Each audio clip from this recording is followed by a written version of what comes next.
ସାଙ୍ଗମାନେ ଯଦି ଆପଣମାନଙ୍କର ଫେସ୍‌ରୁ ହେୟାର୍ ରିମୁଭ୍ କରିବା ପାଇଁ ଚାହୁଁଛନ୍ତି କିମ୍ବା ବଡ଼ିର କୌଣସି ପାର୍ଟରୁ ଆପଣମାନେ ହେୟାର୍ ରିମୁଭ୍ କରିବା ପାଇଁ ଚାହୁଁଛନ୍ତି ତାହେଲେ ଆଜିର ଭିଡ଼ିଓ ଦେଖନ୍ତୁ। ମୁଁ ଆଜି ଆପଣମାନଙ୍କ ସହିତ ବହୁତ ସୁନ୍ଦର ଟିପ୍ସଟେ ସେୟାର କରିବି। ତା ସହିତ ଏଠି ଦେଖନ୍ତୁ ଲାଇଭ୍ ରେଜଲ୍ଟ ଆପଣମାନଙ୍କୁ ଦେଖଉଛି କିପରି ଭାବରେ ଘରୋଇ ଜିନିଷରେ ଆପଣମାନେ ବ୍ୟବହାର କରିକି ହେୟାର୍ ରିମୁଭ୍ କରିପାରିବେ। ତ ନିହାତି ଭାବରେ ଭଲ ଭାବରେ ଟିପ୍ସଟିକୁ ଭଲରେ ବୁଝନ୍ତୁ। ତାପରେ ଏ ଟିପ୍ସକୁ ଆପଣମାନେ ଆପ୍ଲାଏ କରନ୍ତୁ। ଦେଖିବା ଆପଣମାନଙ୍କର କମ୍ ଖର୍ଚ୍ଚରେ ଘରେ ବସିକି ହେୟାର୍ ରିମୁଭ୍ ହେଇପାରିବ। ତା ସହିତ ଏଠି ଦେଖନ୍ତୁ ପ୍ରଥମେ ମୁଁ ନେଇଛି ପିଆଜ। ହଁ ସାଙ୍ଗମାନେ ଆଜି ପିଆଜ ଦ୍ୱାରା ହିଁ ଆପଣମାନେ ହେୟାର୍ ରିମୁଭ୍ କିପରି କରିପାରିବେ ଘରେ ବସିକି ଅତି ସହଜରେ। ବହୁତ ସୁନ୍ଦର ଟିପ୍ସଟା।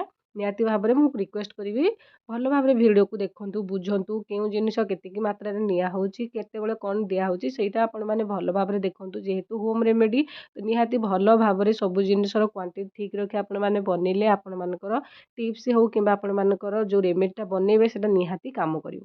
ତ ଏଇଠି ଦେଖନ୍ତୁ ମୁଁ ପ୍ରଥମେ ପିଆଜର ଚୋପାକୁ ଭଲ ଭାବରେ ଛଡ଼େଇକି ଧୋଇଦେଲି ପିଆଜକୁ। ତ ଏବେ ଆପଣମାନେ କ'ଣ କରିବେ ପିଆଜକୁ ପ୍ରଥମେ ଗ୍ରେଟ୍ କରିନେବେ। ଆପଣମାନେ ଚାହିଁଲେ ବି ପିଆଜକୁ ଛୋଟ ଛୋଟ କାଟିକି ତାକୁ ଗ୍ରାଇଣ୍ଡିଙ୍ଗ ଜାର୍‌ରେ ଦେଇକି ତାର ପେଷ୍ଟ ବି ବନେଇ ପାରିବେ। ପେଷ୍ଟ ବନେଇ ହୁଅନ୍ତୁ କିମ୍ବା ଆପଣମାନେ ଏମିତି କୋରିକି ହୁଅନ୍ତୁ। ଆପଣମାନଙ୍କୁ ପିଆଜର ଜୁସ୍‌ଟା ବାହାର କରିବାକୁ ପଡ଼ିବ। ଏଠି ଆପଣମାନଙ୍କୁ ପିଆଜର ରସ ହିଁ ଦରକାର। ଆଉ ଆପଣମାନଙ୍କୁ ମୁଁ କହିବି ଆପଣମାନେ କେତିକି କ୍ୱାଣ୍ଟିଟିର ଦରକାର ପିଆଜ ଆଡ଼୍ କରିବେ। ଆପଣ ଦେଖିବେ ବଡ଼ିର କେତେ ଜାଗାରୁ ଆପଣମାନଙ୍କର ହେୟାର୍ ରିମୁଭ୍ କରିବାର ଅଛି। ଖାଲି ଫେସ୍ କିମ୍ବା ହାତ, ପାଦ, ଗୋଡ଼ ଏଇ ହିସାବରେ ହେଲେ ଆପଣମାନେ ପିଆଜର କ୍ୱାଣ୍ଟିଟି ମଧ୍ୟ ଅଧିକା ବଢ଼େଇ ପାରିବେ। ତ ଏଇଠି ଦେଖନ୍ତୁ ମୁଁ ଭଲ ଭାବରେ ପିଆଜକୁ ପ୍ରଥମେ କୋରିନେଲି। ତାପରେ ଏଇ ସବୁକୁ କ'ଣ କରିବେ ଗୋଟେ ଜାଗାରେ ରଖିନେବେ ପ୍ଲେଟ୍‌ରେ। ତ ସାଙ୍ଗମାନେ ଆପଣମାନେ ଯଦି ପାର୍ଲର ଯାଉଛନ୍ତି ନିହାତି ହେୟାର୍ ରିମୁଭ୍ କଲେ କେତେ ଟଙ୍କା ନେଉଛି ମୋତେ କମେଣ୍ଟ ସେକ୍ସନରେ ନିହାତି କହିବେ। ତ ଯଦି ଘରୋଇ ଉପାୟରେ ଆପଣମାନେ ଘରେ ବସିକି କରିପାରିବେ ତାହେଲେ ପାର୍ଲର କାହିଁକି ଯିବେ। ତ ନିହାତି ଭାବରେ ହୋମ୍ ରେମେଡ଼ି ପ୍ରଥମେ ଆପଣମାନେ ବ୍ୟବହାର କରନ୍ତୁ। ଯଦି ଆପଣଙ୍କ ଦ୍ୱାରା ହେଇପାରୁଛି ଆପଣ ଘରେ ବସିକି ହୋମ୍ ରେମେଡ଼ି ଦ୍ୱାରା ଆପଣଙ୍କର ହେୟାର୍ ରିମୁଭ୍ କରିପାରିବେ ତାହେଲେ ପାର୍ଲର ଯାଇକି ଅଧିକା ପଇସା ଖର୍ଚ୍ଚ କରିବାର କୌଣସି ଆବଶ୍ୟକ ନାହିଁ। ତା ସହିତ ଏଇ ଟିପ୍ସ ପିଆଜରେ ନୁହଁ ମୁଁ ବହୁତ ସାରା ହେୟାର୍ ରିମୁଭ୍ ପାଇଁ ଟିପ୍ସ ଆପ୍ଲାଏ କରିବା ପାଇଁ କହିଛି। ଆପଣମାନେ ଭିଡ଼ିଓକୁ ଦେଖନ୍ତୁ ଯାଇକି ଚ୍ୟାନେଲ୍ ଭିତରକୁ ଯେଉଁଟା ଆପଣମାନଙ୍କୁ ସୁଇଟେବୁଲ୍ ଲାଗୁଛି କିମ୍ବା ଆପଣଙ୍କ ସ୍କିନ୍‌ରେ ସୁଟ୍ କରୁଛି ସେଇ ହିସାବରେ ଆପଣମାନେ ହେୟାର୍ ରିମୁଭ୍ କରିପାରିବେ। ଦେଖନ୍ତୁ ମୁଁ ଏଇଠି ପତଳା ଗୋଟେ କଟନ୍ କପଡ଼ା ନେଇଗଲି ଆଉ ସେଇଥିରେ ମୁଁ ପିଆଜକୁ ଦେଇକି ତାର ରସଟା ଚିପୁଡ଼ି ନେଲି। ଯେହେତୁ ପିଆଜଟା କୋରି ଦିଆହେଇଛି ହାତରେ କମ୍ ଜିନିଷଟା ଧରିବନି ଚିପୁଡ଼ିବା ପାଇଁ ତ ସେଥିପାଇଁ କପଡ଼ା ସାହାଯ୍ୟରେ ଆପଣମାନେ ଦେଇକି ଭଲ ଭାବରେ ଚିପୁଡ଼ି ନେବେ। ସାଙ୍ଗମାନେ ଆପଣମାନେ କେଉଁ ଏରିଆରୁ ମୋ ଭିଡ଼ିଓ ସମସ୍ତେ ଦେଖୁଛନ୍ତି ପ୍ଲିଜ୍ ମୋତେ କମେଣ୍ଟ ସେକ୍ସନରେ ଜଣାନ୍ତୁ। ଜାଣିଲେ ଖୁସି ଲାଗିବ, ନୂଆ ନୂଆ ଭିଡ଼ିଓ ବନେଇବା ପାଇଁ ମୋଟିଭେସନ୍ ମିଳିପାରିବ। ତା ସହିତ ଏଇଠି ଦେଖନ୍ତୁ ପିଆଜ ରସ ତ ଆମର ରେଡ଼ି ହେଇଗଲା। ତାପରେ ଆପଣମାନେ ହ୍ୱାଇଟ୍ କୋଲଗେଟ୍ ନେବେ। ଯେତିକି ମାନେ ଆପଣ ଡେଲି ବ୍ରସ୍ କରନ୍ତି ତାଠୁ ଟିକେ ଅଧିକା ନେବେ ଦେଇକି ଦେଖିକି ଆପଣମାନଙ୍କର କ୍ୱାଣ୍ଟିଟି। ଏଠି ମୁଁ ଗୋଟେ ଚାମଚ ଧର ସପୋଜ୍ ହେଇଛି ଆମର ପିଆଜ ରସ ସେଇଥିରେ ମୁଁ ଗୋଟେ ମଟର ଦାନା ଟାଇପ୍‌ର ଯେତିକି ହେବ ସେତିକି ପେଷ୍ଟ ନେଇଯାଇଛି। ଆଉ ଆପଣମାନେ ଏଠି ହ୍ୱାଇଟ୍ କୋଲଗେଟ୍ ନେବେ। ଯେଉଁ ନେଇକି ଆପଣମାନେ ତାକୁ ଭଲ ଭାବରେ ପ୍ରଥମେ ମିଶାଇ ଦେବେ। ଏଇଠି ଦେଖନ୍ତୁ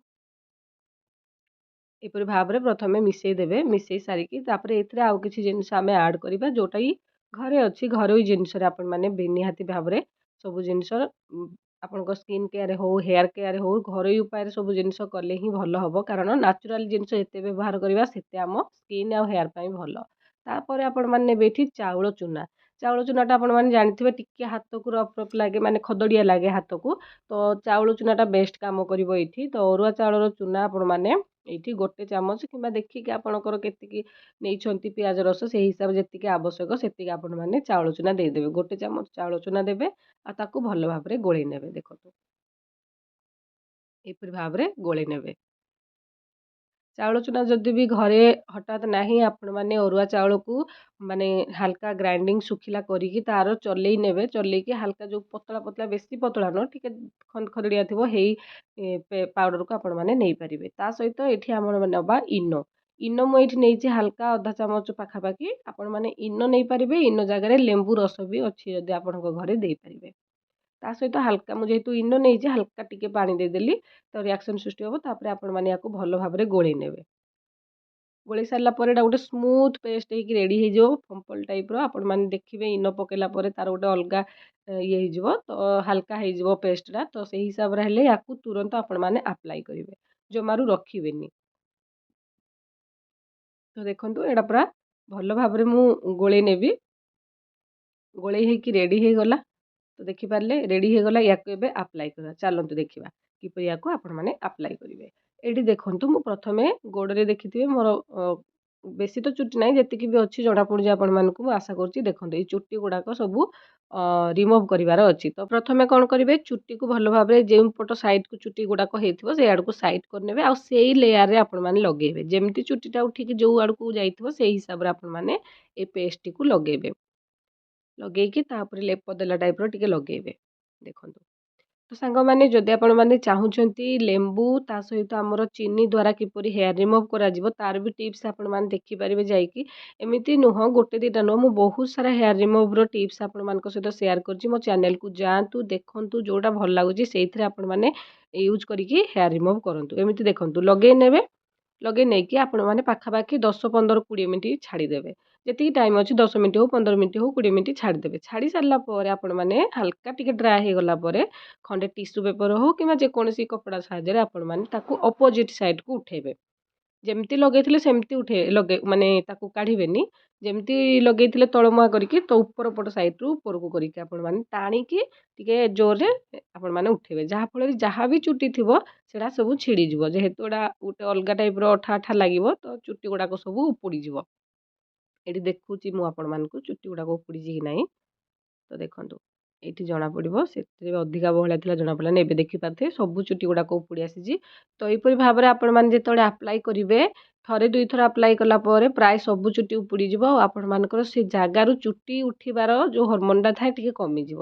ଏଠି ଆମର ଯେକୌଣସି ଜିନିଷ ସବୁ ଗୁଡ଼ାକ ମିଶିଛି ସୋଡ଼ା ଫୋଡ଼ା, ତାକୁ ଚୁଟିର ଆପଣମାନଙ୍କର ଯେଉଁ ସେ ଜାଗାରୁ ଚୁଟି ଉଠିବାର ହରମୋନ୍ ଶକ୍ତିଟା କମେଇଦେବ। ଯାହାଫଳରେ ବହୁତ ଲେଟ୍‌ରେ ଚୁଟି ଉଠିବ। ତା ସହିତ ପ୍ରାୟ ସବୁବେଳେ ସେ ଜାଗାରେ ସେଇ ଜିନିଷଟା ଲଗେଇଲା ପରେ ଚୁଟି ତ ସବୁ ଉପୁଡ଼ିଯିବ, ତା ସହିତ ଚୁଟି ଉଠିବାକୁ ବି ମଧ୍ୟ ଲେଟ୍ କରିବ। ତ ଆଶା କରୁଛି ଟିପ୍ସଟି ଆପଣମାନେ ଭଲ ଭାବରେ ବୁଝିପାରିଥିବେ ଆଉ ୟାକୁ କିପରି ଆପ୍ଲାଏ କଲି ସେଇଟା ବି ଆପଣମାନେ ଜାଣିପାରିଥିବେ। ତ ନିହାତି ଭାବରେ ଠିକ୍ ପ୍ରୋସେସ୍‌ରେ ବନାନ୍ତୁ, ଠିକ୍ ପ୍ରୋସେସ୍‌ରେ ଲଗାନ୍ତୁ, ଆପ୍ଲାଏ କରନ୍ତୁ, ଆପଣମାନଙ୍କର ଭଲ ରେଜଲ୍ଟ ନିହାତି ଦେବ। ତ ଆଶା କରୁଛି ଆପଣମାନଙ୍କୁ ଭିଡ଼ିଓ ଭଲ ଲାଗିଥିବ। ଭିଡ଼ିଓ ଯଦି ଭଲ ଲାଗିଥାଏ ଆପଣମାନେ ଭିଡ଼ିଓକୁ ଲାଇକ୍ କରିବେ। ମୋ ଚ୍ୟାନେଲରେ ଯଦି ନୂଆ ଅଛନ୍ତି ପ୍ଲିଜ୍ ମୋ ଚ୍ୟାନେଲଟିକୁ ସବସ୍କ୍ରାଇବ୍ କରିଦେବେ। ଫେସବୁକ୍ ପେଜ୍‌ରେ ଦେଖୁଥିଲେ ମୋ ପେଜ୍‌କୁ ଫଲୋ କରିବା ପାଇଁ ଜମାରୁ ଭୁଲିବେନି। ଆଉ ଆପଣମାନେ କେଉଁ ଏରିଆରେ ଦେଖୁଛନ୍ତି ନିହାତି କମେଣ୍ଟ ସେକ୍ସନ୍‌ରେ ଜଣାଇବେ। ଅଲଗା କୌଣସି ଟିପ୍ସ ବିଷୟରେ ଜାଣିବା ପାଇଁ ଚାହୁଁଥିଲେ ମୋତେ କମେଣ୍ଟ ସେକ୍ସନ୍‌ରେ କମେଣ୍ଟ କରନ୍ତୁ। ରହିଲି, ନମସ୍କାର, ଜୟ ଜଗନ୍ନାଥ।